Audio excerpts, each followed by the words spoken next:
زندگی کے ہاتھ نہیں ہوتے، لیکن کئی دفعہ ایسا تھپڑ لگاتی ہے کہ پھر ساری عمر اس کا نشان نہیں جاتا۔ جب آپ کے ساتھ کوئی برا کرے یا آپ کے لیے برا سوچے تو اسے اپنے عمل میں مصروف رہنے دیں۔ آپ کو یہ یقین ہونا چاہیے کہ آپ کے رب کو نہ نیند آتی ہے اور نہ ہی اونگ۔ اکثر اوقات سچ کڑوا نہیں ہوتا، سچ بولنے کا انداز کڑوا ہوتا ہے۔ ہم سچ بولنے کے ساتھ ساتھ دراصل دوسرے کو ذلیل کر رہے ہوتے ہیں اور توقع رکھتے ہیں کہ ہماری ذلیل کرنے کی حرکت کو صرف سچ ہی سمجھا جائے۔ جب اندھیرا بڑھنے لگے تو کسی پیاسے دیے میں چپ چاپ تیل بھر دیا کرو، دیکھنا تمہاری زندگی کی روشنی کبھی ماند نہیں پڑے گی۔ عورتوں کو گھورنا چھوڑ دیں، ان میں ایسی کوئی فالتو چیز نہیں جو آپ کی ماں، بہن، بیوی یا بیٹی میں نہ ہو۔ خوش قسمت ہوتے ہیں وہ لوگ جو کسی کی چوائس ہوتے ہیں، ورنہ آپشن تو ہر کوئی بن جاتا ہے۔ جو شخص اپنی غریبی پر راضی ہے اس کو کوئی خرید نہیں سکتا۔ خریدا اس شخص کو جاتا ہے جس کی خواہشات بڑھ جائیں۔ زمانہ بھی عجیب ہے، ناکام لوگوں کا مذاق اڑاتا ہے اور کامیاب لوگوں سے جلتا ہے۔ دیواریں اور پل ایک ہی مٹیریل سے بنتے ہیں، لیکن پل لوگوں کو ملاتا ہے اور دیواریں لوگوں کو تقسیم کرتی ہیں۔ اس لیے لوگوں کے درمیان دیواریں کھڑی کرنے والے مت بنیں، بلکہ ان کو ملانے والے پل بنیں۔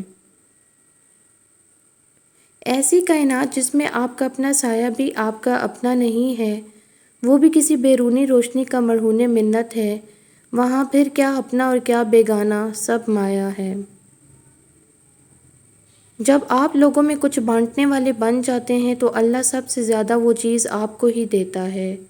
اب آپ پر ہے، چاہے آپ خیر بانٹیں یا شر، خوشیاں بانٹیں یا نفرتیں، محبتیں بانٹیں یا بغض، بے سکونی بانٹیں یا راحتیں۔ اللہ کا وعدہ ہے جو خرچ کریں گے وہ لوٹ کر ضرور آئے گا۔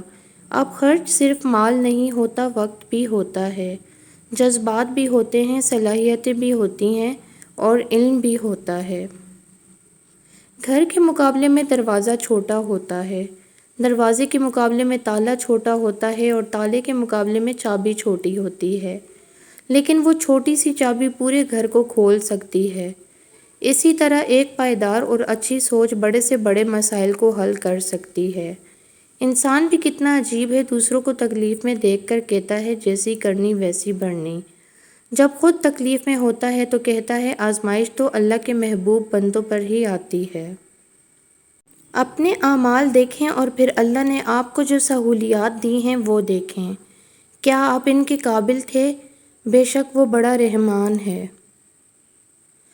کہتے ہیں کہ تالی ایک ہاتھ سے نہیں بجتی ہے، لیکن کبھی کبھی ایسا بھی ہوتا ہے کہ تالی بجانے والے دونوں ہاتھ ایک ہی شخص کے ہوتے ہیں اور تالی آپ پہ بجتی ہے، کبھی عزت کی، کبھی ذلت کی اور کبھی تماشے کی۔ درخت کے نیچے پانی ڈالنے سے سب سے اونچے پتے پر بھی پانی پہنچ جاتا ہے۔ اس طرح اخلاص کے ساتھ کیے گئے نیک عمل اللہ تک پہنچ جاتے ہیں۔ خدمت کریں، امید کسی سے نہ رکھیے، کیونکہ خدمت کا اجر اللہ ہی دے سکتا ہے، انسان نہیں۔ حالیہ انٹرنیٹ کی بندش کے بعد کئی لوگوں سے رابطے منقطع ہو گئے۔ واٹس ایپ، فیس بک بند ہو گئی، اسنیپ چیٹ کی اسٹریک ٹوٹ گئی۔ یاد رکھنا اسی طرح ہم ایک دن دنیا سے چلے جائیں گے اور کسی کو خبر بھی نہ ہوگی۔ حی علی الفلاح، چلے آؤ کامیابی کی طرف جو آپ کے رب نے آپ کے لیے دین میں رکھی ہے۔ نیکی کبھی مرتی نہیں ہے، اس کا بیج بویا جاتا ہے، پھر یہ بیج پھولتا پھلتا ہے، قد آور درخت بن جاتا ہے جس کی چھاؤں کا سکھ آنے والی نسلیں لیتی ہیں۔ اور ویسے بھی اللہ کی مخلوق کو آپ آسانی دے رہے ہیں تو ہو ہی نہیں سکتا کہ اللہ تعالیٰ آپ کو سوچ و فکر، رزق، عمل اور علم میں آسودگی عطا نہ کرے۔ جب تک آپ کے ہاتھ سے خیر تقسیم ہو رہی ہے آپ کے اوپر زوال نہیں آ سکتا۔ خیر کا مطلب ایک پلیٹ کھانا، کچھ پیسے، اچھا مشورہ، دکھ میں دلاسا، مسکرا کر سلام کا جواب، بلا حسد مبارکباد اور اس طرح کی چھوٹی چھوٹی باتیں جن کی وجہ مخلوق خدا میں خوشیاں بانٹی جا سکیں۔ اپنی اصلاح سب سے مشکل کام ہے اور دوسروں پر تنقید سب سے آسان کام ہے۔ اگر آپ کو ہماری ویڈیو پسند آئی تو ویڈیو کو لائک اینڈ شیئر ضرور کریں، چینل کو ضرور سبسکرائب کریں۔ ملتے ہیں نیکسٹ ویڈیو میں، تب تک کے لیے اللہ حافظ۔